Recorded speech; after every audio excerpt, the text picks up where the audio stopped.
Hi everybody, I'm Stanisław Dalek from Cloudfaro. We are operating and we are the builders of the CreoDIAS platform. This is one of the 5 DIAS platform. This short presentation will be about how the CreoDIAS helps to enable new innovative business models for startups and how the CreoDIAS platform can be used to ease the build-up of new business models in the Earth observation sector. So first, it's one of the startups are one of the target goals of our platform. There are several reasons for which it makes sense to use such a platform for the DIASes. So startups have several reasons to use this platform. First, you get all the data at your fingertips. Usually, when someone wants to build a service based on processing of your data, the quantity of this data is huge. The first thing, if you have done this sort of processing, usually the first thing is to set up an account with a data distribution hub, such as the Sci-Hub, and then wait long days or weeks to download the substantial quantity of data that is needed to do any larger scale processing. With platforms such as CreoDIAS, you don't need to do this sort of acrobacy. All the data is at your fingertips. You get it in your VM. We will show it in a moment. You don't need any IT infrastructure to build and to create your processing. You rent all this infrastructure from us.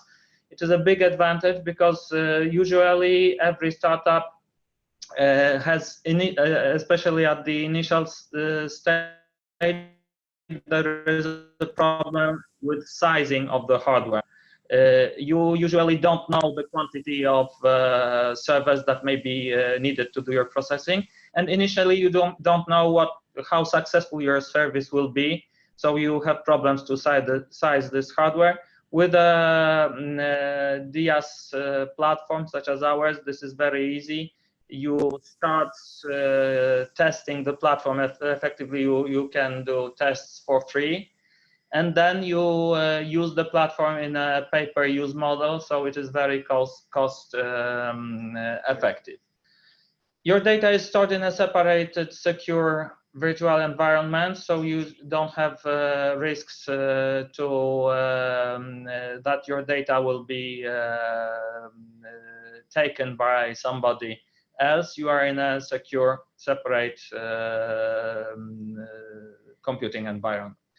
The next reason for using the DIAS is for its immediate availability. CreoDIAS has been in operation for effectively at a smaller place. We have operated a similar service for more than 2 years now, and the CreoDIAS itself is available from June this year. So we are in full operation. You can start processing today or tomorrow. You don't need to wait, and you can have a faster go-to-market.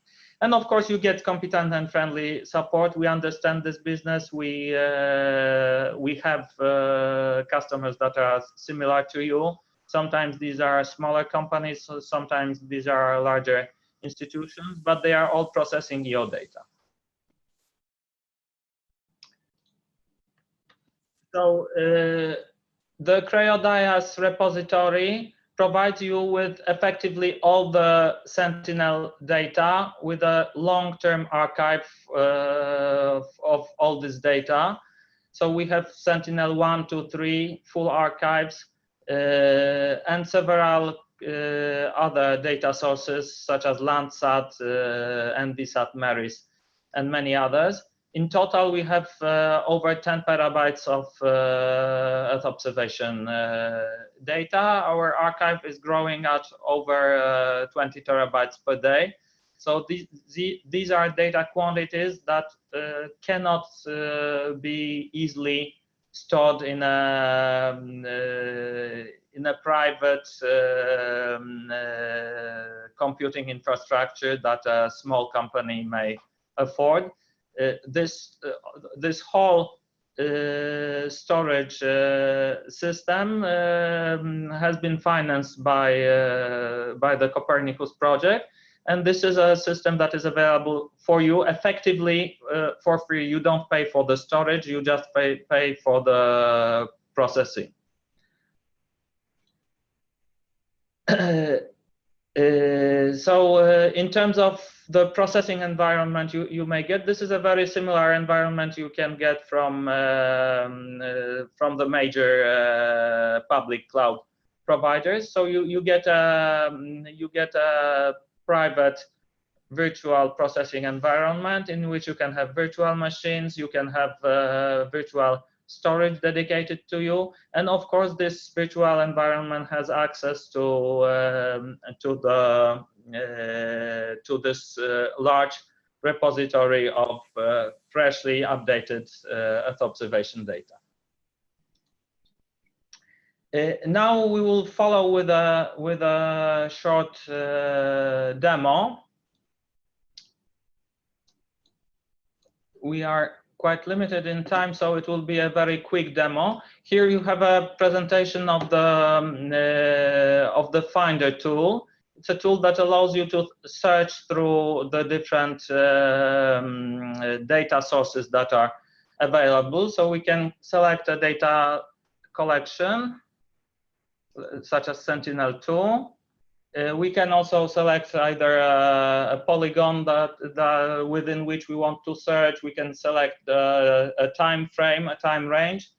And once we have made our selection, we click on search, which is here below, and we immediately get a list of products that match this query.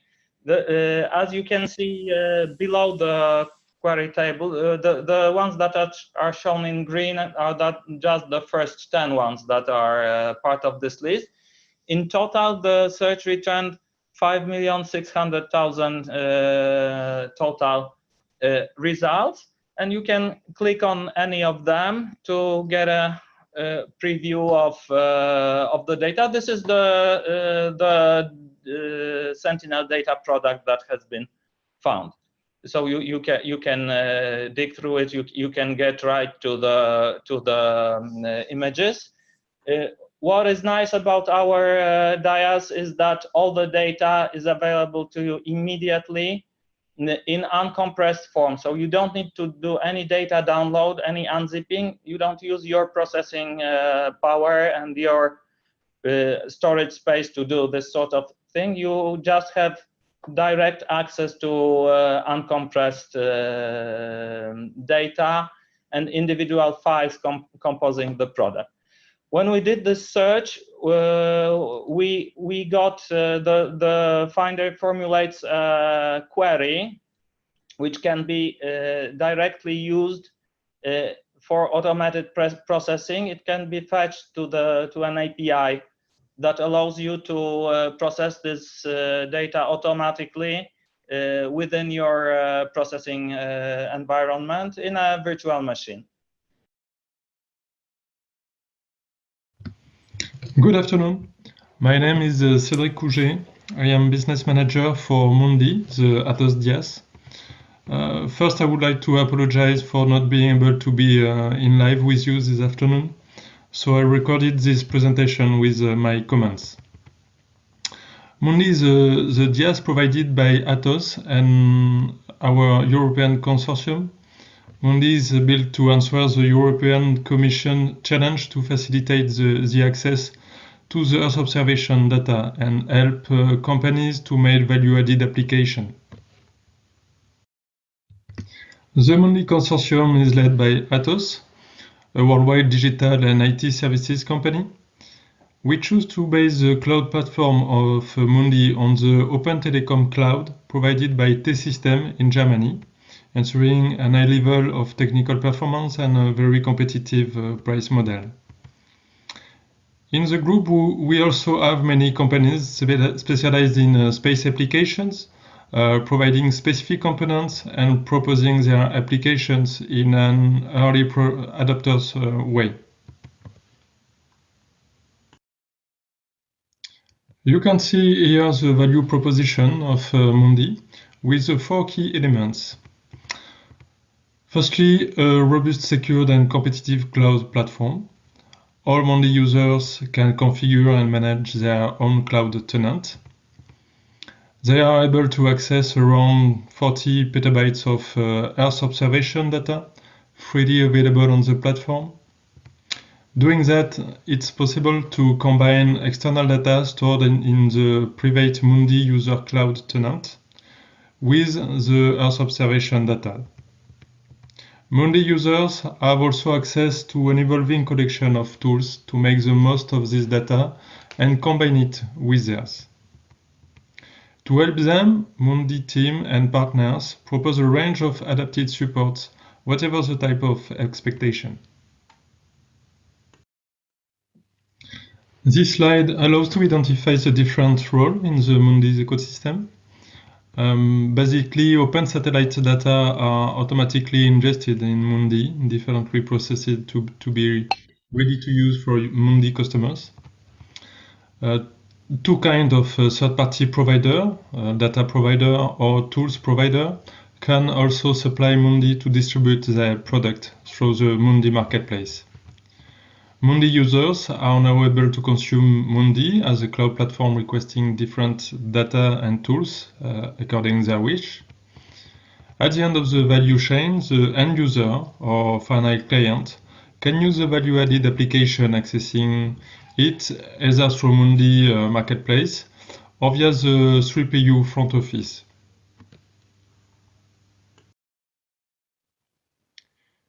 Here you can find a quick view on the data collection. The main information is to understand this list is evolutionary, depending the state of the art crossed with our customers' feedbacks.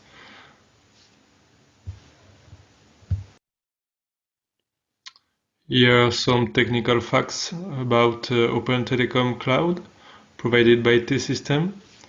It's important to note that Mundi proposes an access to the OTC Cloud price calculator to help Mundi user to define their own configuration and evaluate the cost. This slide presents the tools collection. There are different categories of tools, each having their own pricing model. The Mundi services are free of charge. The qualified open source tools and the advanced tools that we propose are based on the subscription package, and the IT preloaded tools are available from the OTC infrastructure in a pay-per-use mode. To sum up this presentation, Mundi's offer is composed by one discovery offer, which is free of charge to test access, view and manipulate data with the basic sandbox. Some free tools and a first level of helpdesk are also provided. The customized offers allows a professional utilization of Mundi. You can choose the data source, your own cloud configuration and tools. Mundi team and partners are available to help you with a different type of support, so do not hesitate to contact us. Thank you for your attendance. All the Mundi team stay at your disposal to answer your questions and discuss more about Mundi. Goodbye. I will be presenting you the ONDA DIAS, a quick overview of what we will mention today. Brief introduction, what our data offerings, then our services, what we do in terms of user support, a few words on our free trial access, what our marketplace is, and that will take us to the conclusion and at the end mention of where you can find us. So a few introductory words about ONDA. The aim of our platform is to enable users to access and build geospatial applications in the cloud. And we want to bring a wave of innovation by facilitating the development of new solutions. Incidentally, ONDA means wave in Italian, it's not by chance. So we do this by providing data, services, and support in a way that is open, simple, and secure for users. So we will see how. A quick mention here about the consortium for a DIAS solution. As you might know, it is led by Serco Italia, and we have partnered with OVH as our cloud services provider, and Gael Systems from France and Synergize from Slovenia for the provision of spatial data applications and solutions. Okay, so let's start to explore what the ONDA data offer is. First of all, I should mention that all data and information that we provide is free and open. We currently have a growing archive of data sets. For the time being, this includes data from Sentinel-1, 2, and 3, and then NBSAT, Landsat-8, as well as information from 2 of the Copernicus services, namely the Marine Environment Monitoring Service and the Land Monitoring Service. And that sums up to a current volume of more than 11 petabytes and over 9 million products. You can find these numbers updated in real time on the ONDA public dashboard, which is published on the homepage of our web portal. And on our website, you can also find a list of upcoming data that will be gradually added in the next few months. And that will include data from other missions, as well as information from other Copernicus services, as well as in situ measurements. Then, with regard to our Copernicus data, we provide full availability. This means that there is no rolling archive. So we think this is convenient for a large range of applications and, for example, useful for long-time series analysis. The last point about our data offer is that ONDA is data agnostic, and this means that our platform is open to any data and information. Now let's move on to the services that we offer. We'll go through our data access services, our cloud resources, and our managed services. About our data access services, as we said before, access to data and information is open and free. On the web portal, we provide a link to the ONDA catalog, where you can simply browse the list of datasets that are available and perform queries. This is called the discovery service. Or you can view the product on the map using a standard web map service, and you can download the dataset. We also provide an advanced API. This is a powerful and innovative data access technology. It allows you to basically access and extract any low-level component of the product through ENS, the Elastic Node Service, without the need for downloading the full product. So if, for example, you're performing an automatic processing by script, it becomes very convenient in terms of time and size, so in terms of storage space. Let's move now on to the cloud resources. We offer various solutions of virtual servers for different needs. So from entry-level machines for generic computing requirements to servers which are ideal for large data processing, or to memory-optimized machines for fast processing. And I would like to stress that at any time you're able to upgrade or scale down your chosen configuration. And you can also at any time add storage to your instance. So what are the main features of our virtual servers? There is no resource over-allocation, so the performance is optimized and consistent. Then all the cloud resources are compliant with security standards and regulations. Our virtual servers are available to order with the cloud vendor market price. And we provide a flexible payment method, so you can pay either per hour, so pay as you go, or pay monthly if you plan to use it more, so you save money. In addition, beside the virtual servers with just the operating systems, we provide virtual machines with free custom templates. This means that these servers come with a series of software tools already installed for the purposes of processing or development, dissemination, or administration. You will find a whole list of open source software tools that we provide on our web portal. Now, the advantage here is that in only a few minutes, you're able to order and access a virtual machine, which will be immediately ready to use. We also offer users the possibility to add other optional services. So our managed services are for third-party users to help them set up and manage their own applications and results based on the ONDA platform. All of these solutions that I'm presenting you are customizable according to specific users' requirement. So you can choose dedicated engineering services for the setup of the cloud resources, data hosting services, which allow you to store your data, not exclusively data you download from ONDA, but your own data sets as well. And you can choose to keep it private or share it with your own end users. Or with our business support service, you can go for a higher level of support, also with the possibility of having a dedicated technical service desk.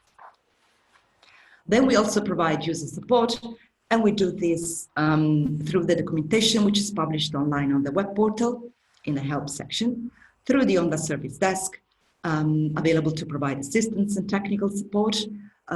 You can either use the online contact us form, or you can open a ticket if you are registered, a registered user.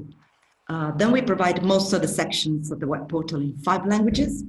And we are also about to launch our educational program, ONDA for Education, which will include dedicated webinars and lectures and more. Now let's move from the general information to a few details on the initiatives for users. A free trial access program will be available very shortly before the end of the month for registered users, and it is actually the evolution of the early adopter program, which we started before the ONDA official launch.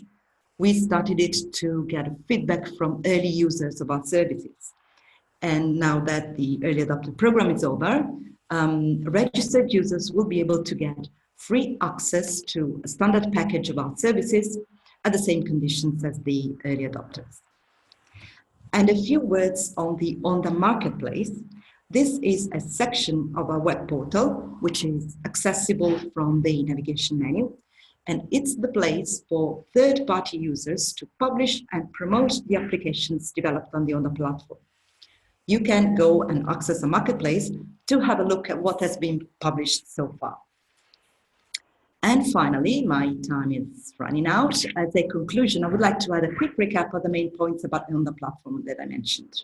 So, full availability of all Copernicus data, our advanced API solution for data access, which can be a great benefit for saving cost and time, our cloud resources that come at OVH market price, our customized templates, which allow you to access virtual servers with all the software tools already installed. We provide data hosting services. Third-party users can use our marketplace for the promotion of the services they have developed.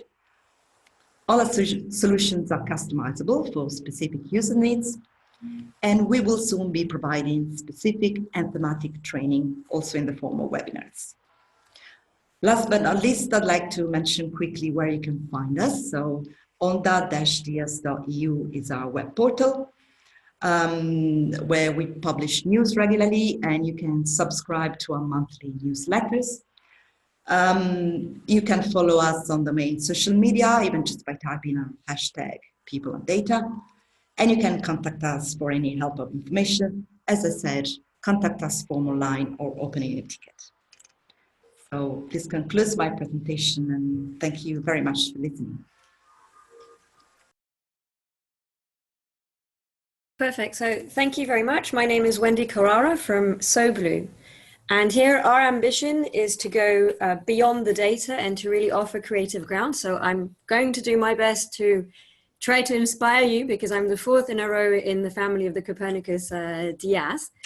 So what is it that you could do if you were a startup and you could easily access data? The data is one very important aspect, but it's also what we believe in SoBLU, it's access to creative ground. So make sure that there's an environment that is rich and collaborative enough to start creating.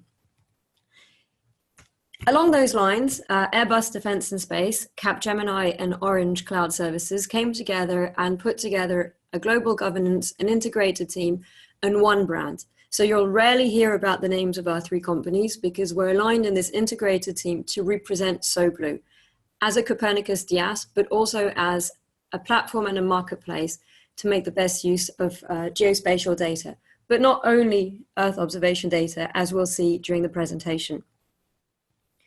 So for starters, it's about accessing the data, and our ambition is really to develop a living digital data library, which will be ever expanding. So it's about accessing Sentinel satellites and Copernicus core services, of course, because that's the base of the contract that all the Copernicus DIASs have. But we want to be different from that in making sure that via SoBLU, over the long run, any user will have access to Airbus Constellation, very high resolution libraries, and that we will have a thematic focus because we have other thematic partners inside our consortium and a series of third parties that we're engaging with that have services and expertise. And in addition to that, see what does exist outside of Earth observation that can be of interest in terms of data fusion and developing value-added services. So for instance, Orange Flux Vision is about geomarketing information, which is information collected from mobile phones in a fully privacy compliant manner that can be used for any purposes. For instance, if you're a startup and if you want to open, let's say, a cafe in a natural park, and you know that there's a possibility to do that, you're given a go to identify the best spot, it could be very interesting to monitor a number of parameters using Earth observation data in terms of dampness, in terms of soil moisture, trees, vegetation, etc., etc. But if you could also combine that with mobile data to know how many people actually go through what paths and what gender they are and what nationality they are, it might give you a look and feel for where you would feel about settling, what type of food you would be offering, etc. So via that example, we strongly believe in multi-source data assets and analytics to really go beyond data availability and search value. So Copernicus data is open and accessible to all. Then when we look at other collections of data, some might be open as well, some might be proprietary, but the idea is to really foster this marketplace in terms of data fusion. But this being said, it's not just about the data, and there's been a competition around, how many petabytes, how many products. Yes, we've got over 8.5 million products available on SoBLU. But here, what we believe matters the most is in actually developing a universal docking station to say it's multi-source data access, it's processing on the fly. So that means you don't need to download the data locally to start working on it. You can actually run your algorithms and your processing directly on the cloud. It's tailored solutions as well, to say that there are standardized offers, but there are also tailored solutions and tailored offers, because we believe every user is unique and every startup has its own ambition and its own, I would say, expectations in terms of platform and expectations in terms of services and interaction with us. An Earth observation toolbox, that means specific services dedicated to working with Earth observation data, as well as more traditional big data tools and methodologies. Those also include back-end services in terms of easy to run and easy to deploy in technical environments. So I don't want to get into the technical jargon, but typically I'm talking about deploying Kubernetes or monocular solutions on your tenants. You can then directly call via a line of code different tools or different algorithms that you might have prepared that are hosted elsewhere. And the idea is really, as I was saying at the beginning, to foster creative grounds, all in a secure cloud. And then I would say it's all back to you. Say, what are you waiting for? Because our approach is also to be open, to say we have a series of roadmaps in terms of additional data that we could be making available on the platform. I'm talking about drone data, in situ data, other collections of Earth observation data. And our approach is to be as collaborative as we can, to say, if we want to be that universal docking station, it's for us to feel inspired by what we're hearing from our third parties that we're interacting with the startups that we, for instance, as Airbus, Capgemini, or Orange, are incubating as part of our space activities in different countries, to make sure that our offer is actually what people expect it to be. I was talking about dedicated services earlier and tailored services, and here what we also believe makes a difference is not simply having the data, but having the services available to work with the data and extract value as fast as possible. And on the market, there are a number of open and proprietary tools that can help you, for instance, work on crop monitoring services. We're also integrating a series of products to enable, cloud coverage to be removed, snow on and snow off, reflector services that will actually help you make the most out of the data without having to reinvent the wheel in terms of cleaning it up and making it worthwhile you to look into deriving insights. That's part of our overall approach, which is for you to focus on what you do best and to let us do the rest. And that's not just a marketing phrase. It's really that in our environment, in this marketplace, we want you to grow and innovate with your ideas without having to spend half your time thinking about how to access the data, what services should you use to do some pre-processing for you to extract the value. And if you have a product or a service that works, also all the managed services that go with it. So here I'm talking about billing and rating services, also other managed services that help people focus on what they do best, which is their core business, as opposed to all the admin of running their activities.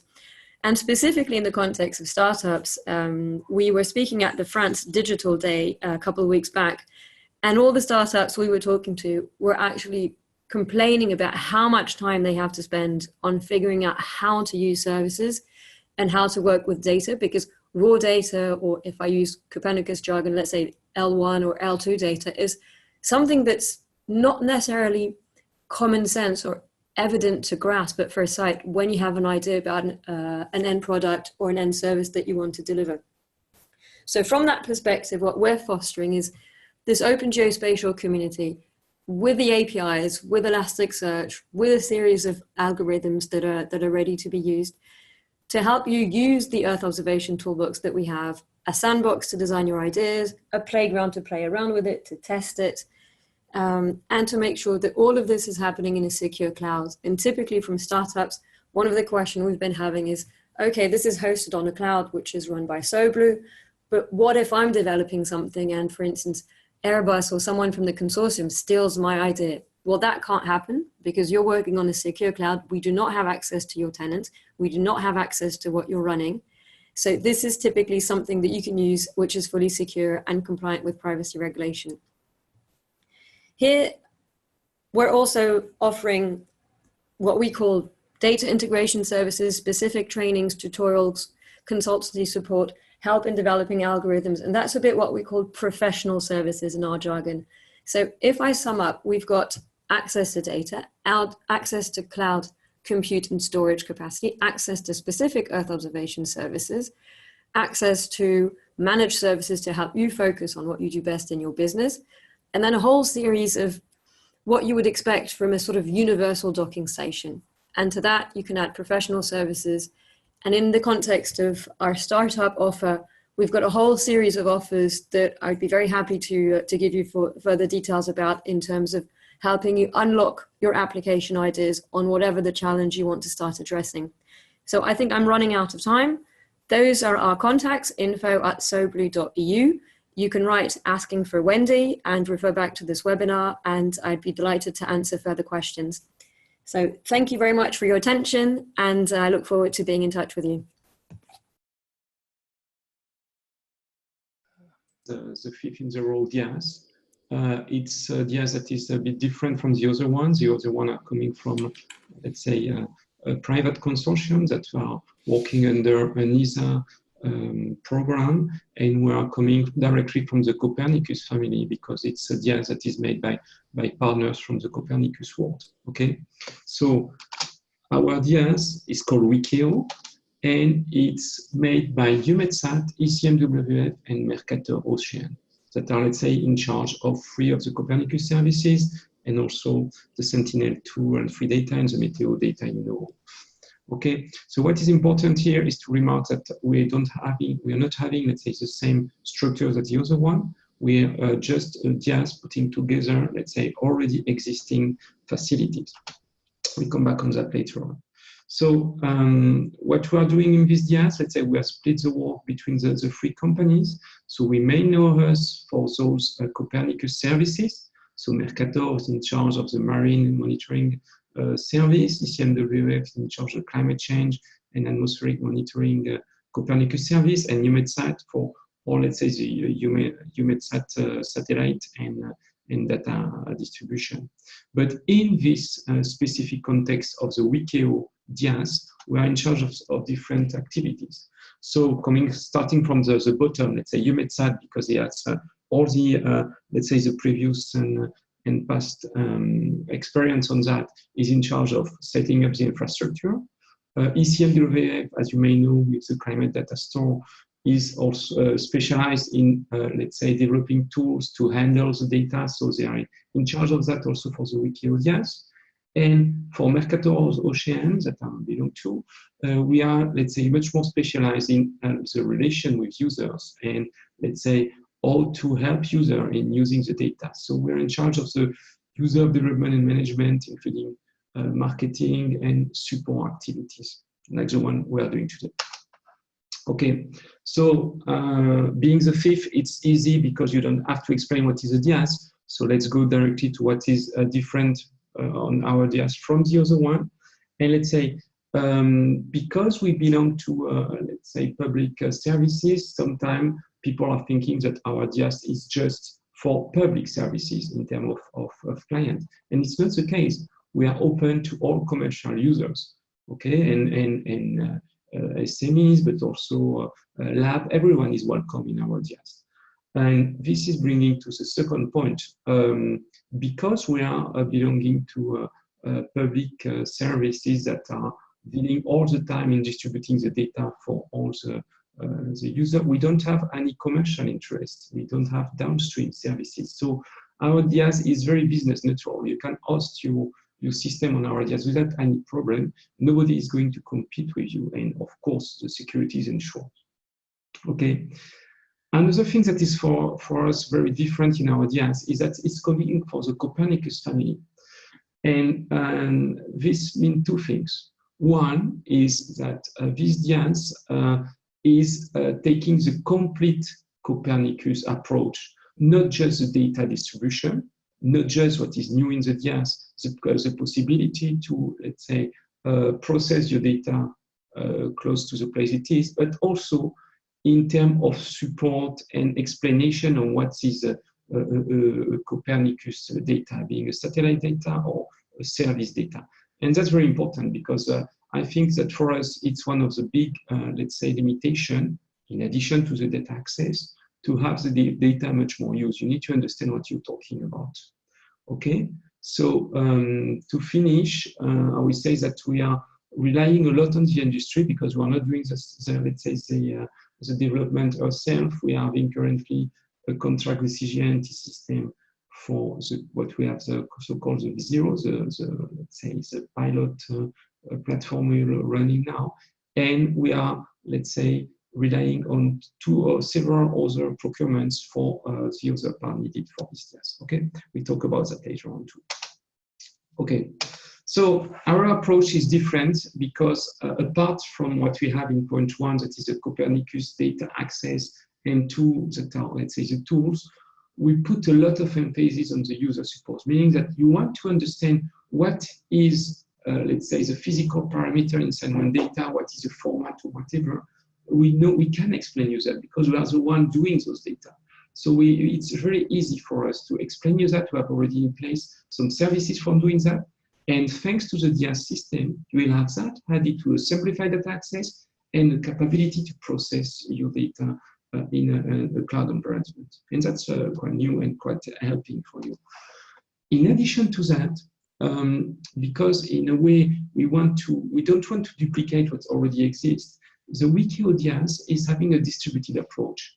This distributed approach, it means that we are not going to put, like the other DIAS, to copy all the data in another cloud, making a fifth cloud with 10 terabytes that is not very environment friendly. What we want to do is to reuse what's already existing.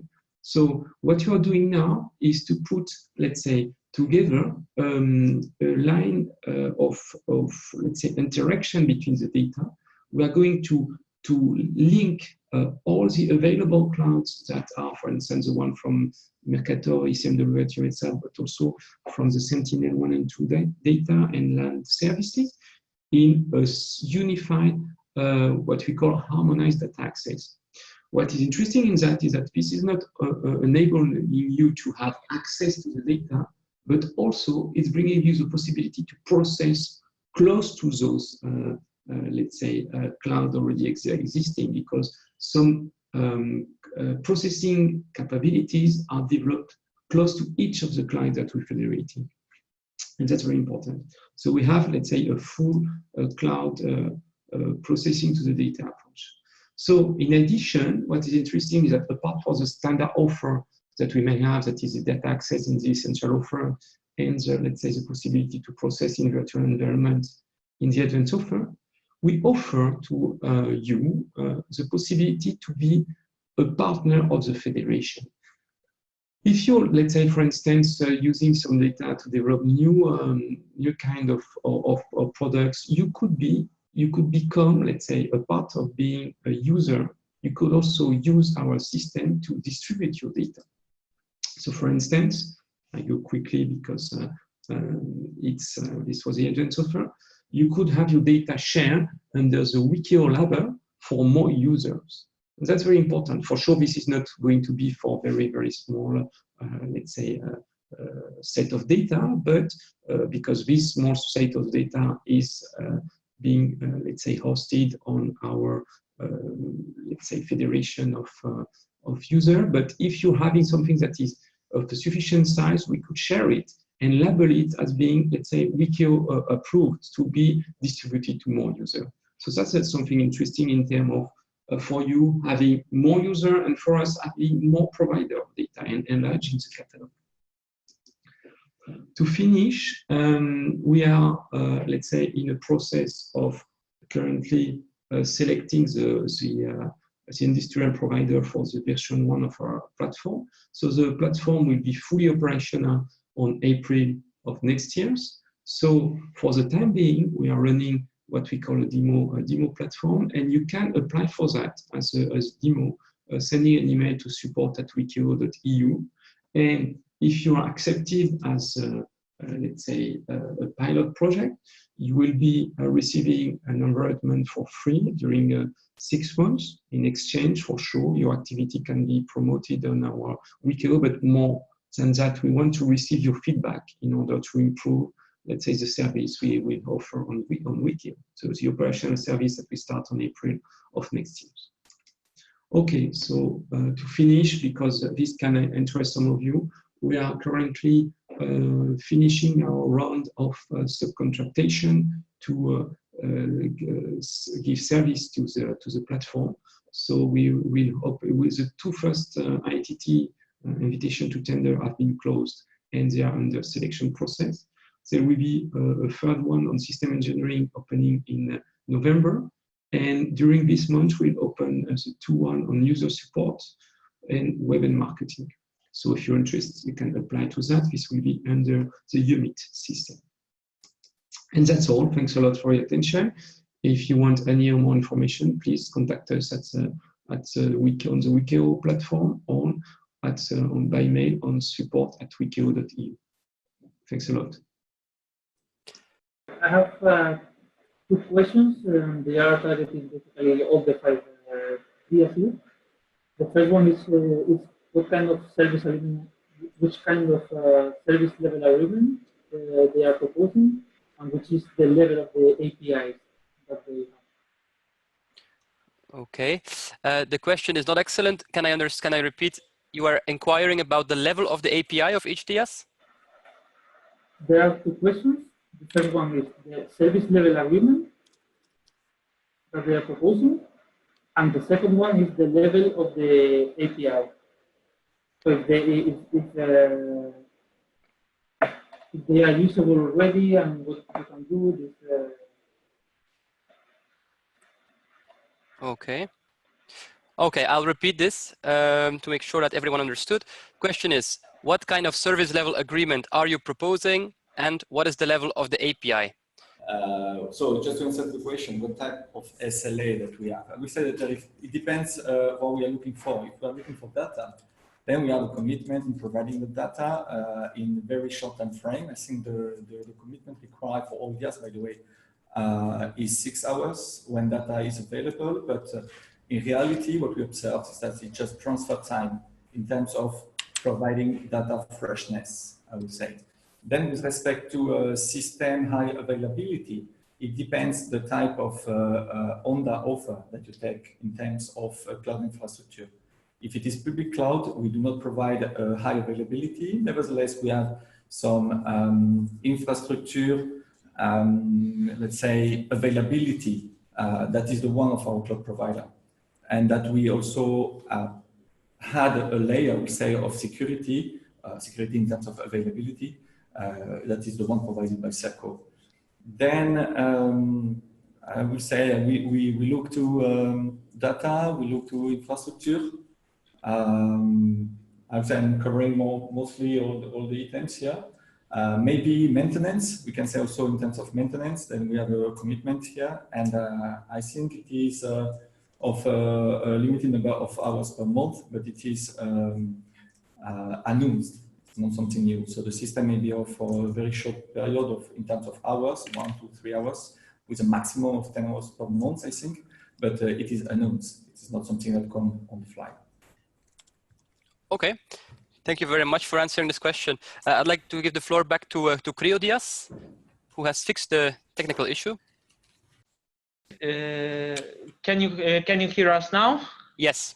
Okay. So regarding SLA, there is an SLA on the timeliness of the data available, and contractually it is a few hours, but in practice it is in terms of minutes. I believe the average delay between publication and publication of the data in the source repository and its availability in our repository is in the order of 15 minutes currently. It varies. So this is the reality. The SLA is 4 hours, if I'm not mistaken. Regarding the SLA on the computing infrastructure we provide, there is a parameter for different kinds of services that are provided, but typically for a VM it is above 99.5% availability of the service. There are details on this SLA published on our webpage.